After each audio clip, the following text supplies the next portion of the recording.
Di tengah meningkatnya ketegangan global dan persaingan kekuatan besar dunia, Rusia kembali mengirim pesan yang sangat jelas dengan memamerkan salah satu senjata paling mematikan dalam arsenal strategisnya, ICBM RS-24 YARS.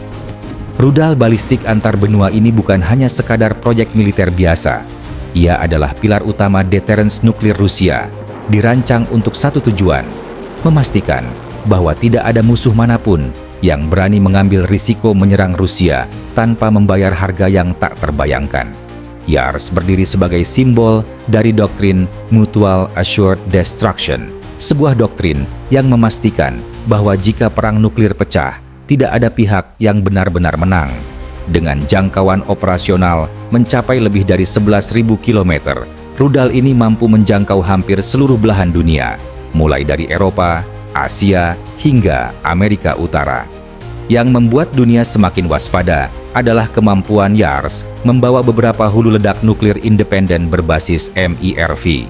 Artinya, ketika rudal ini menyentuh bagian atas atmosfer, muatannya dapat terpecah menjadi beberapa hulu ledak yang masing-masing dapat mengincar target berbeda secara simultan. Inilah kemampuan yang membuat sistem pertahanan rudal modern sekalipun, seperti THAAD atau JMD, menjadi nyaris tidak berguna.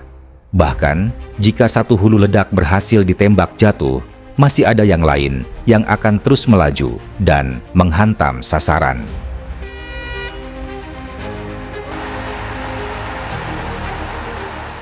YARS bukan hanya mematikan, ia cerdas. Didesain dengan teknologi penentu arah yang sangat sulit dideteksi, rudal ini membawa rangkaian lapisan penetrasi pertahanan seperti decoys, umpan termal, dan manuver kecil di ruang angkasa untuk membingungkan komputer radar musuh. Setiap kali musuh mencoba mengunci koordinat hulu ledaknya, sistem elektronik YARS dapat menghasilkan pola gerak yang membuat algoritma perhitungan musuh salah menilai lintasan. Ini bukan lagi soal kekuatan, tetapi soal kemampuan bertahan dalam menghadapi sistem pertahanan yang semakin canggih. Dalam dunia modern, di mana pertahanan rudal menjadi lebih maju, YARS hadir sebagai jawaban Rusia terhadap ancaman itu.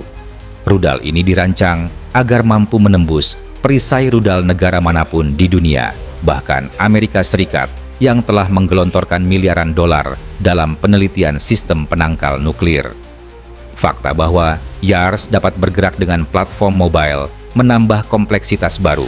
Ia bisa dipindahkan secara diam-diam ke berbagai lokasi hutan, dataran luas Siberia, atau wilayah terpencil lainnya. Bahkan, satelit mata-mata Amerika sekalipun tidak mudah melacak pergerakan unit ini. Rusia memahami bahwa mobilitas adalah kunci kelangsungan arsenal nuklir, dan YARS adalah bukti sempurna dari filosofi itu. Di balik semua kecanggihan tersebut, ada pertanyaan besar yang menghantui analis militer dunia. Sejauh mana kemampuan sebenarnya dari YARS yang belum diperlihatkan Rusia? Apakah versi yang dipamerkan hanyalah kulit luar dari kemampuan yang sesungguhnya? Apakah Rusia menyimpan fitur rahasia yang hanya akan digunakan pada perang sesungguhnya, seperti kecepatan re-entry yang lebih cepat dari dugaan, sistem stealth tambahan, atau bahkan teknologi pemisahan hulu ledak yang belum dipublikasikan? Dalam setiap demonstrasi militer Rusia, selalu ada ketidakpastian yang membuat intelijen Barat terus waspada. Di Pusat Komando Strategis Rusia, para perwira senior memahami bahwa dunia berada pada batas sistem keamanan yang rapuh.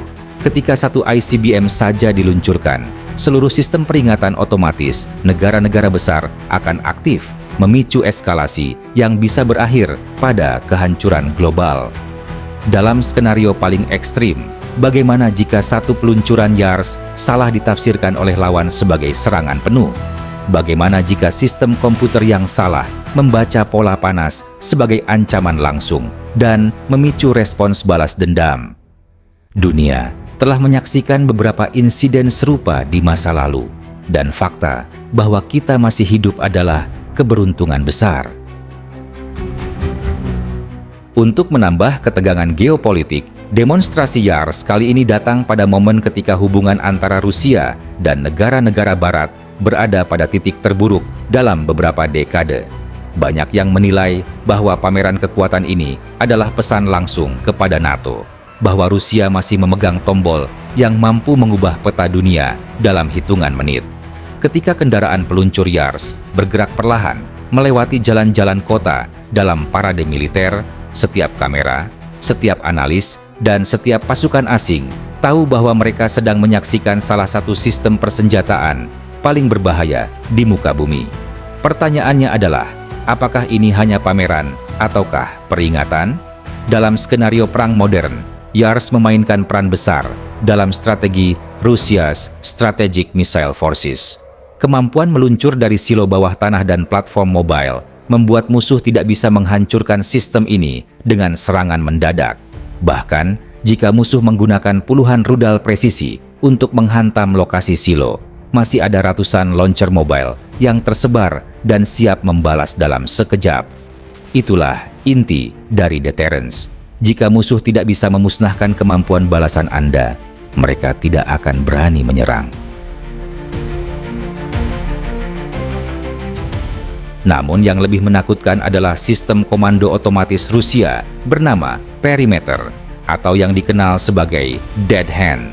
Sistem ini dapat memerintahkan peluncuran otomatis seluruh ICBM, termasuk YARS, jika mendeteksi bahwa Rusia telah lumpuh oleh serangan nuklir masif.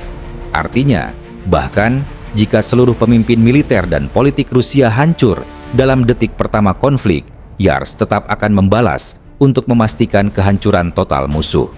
Pertanyaannya, apakah dunia siap menghadapi skenario seperti itu? Dunia yang hidup dalam bayang-bayang senjata yang bisa menghapus kota dalam hitungan menit. Dunia yang tahu bahwa satu kesalahan kecil dapat memicu kiamat nuklir. Inilah sisi paling mengerikan dari Yars, bukan hanya kekuatannya, tetapi konsekuensinya. Di balik semua kekuatan dan ancaman yang tersirat, Yars adalah simbol betapa rentannya planet ini. Satu peluncuran bisa memicu rantai reaksi global. Satu keputusan politik bisa mengakhiri peradaban manusia. Ketika Yars kembali diperlihatkan kepada dunia, kita semua diingatkan bahwa kita hidup di zaman di mana tombol merah kecil dapat menghapus masa depan anak-anak kita. Pertanyaannya, apakah umat manusia akan terus mengandalkan senjata seperti ini untuk menjaga perdamaian? Atau apakah suatu hari nanti, Yars dan ribuan rudal lain tidak lagi menjadi ancaman yang menggantung di atas kepala kita? Sampai saat itu tiba, Yars tetap menjadi monster sunyi yang bersembunyi di balik kekuatan teknologi dan strategi, menunggu dalam gelap, menjaga keseimbangan global yang rapuh, dan mengingatkan kita bahwa dunia ini masih berada di ujung pisau.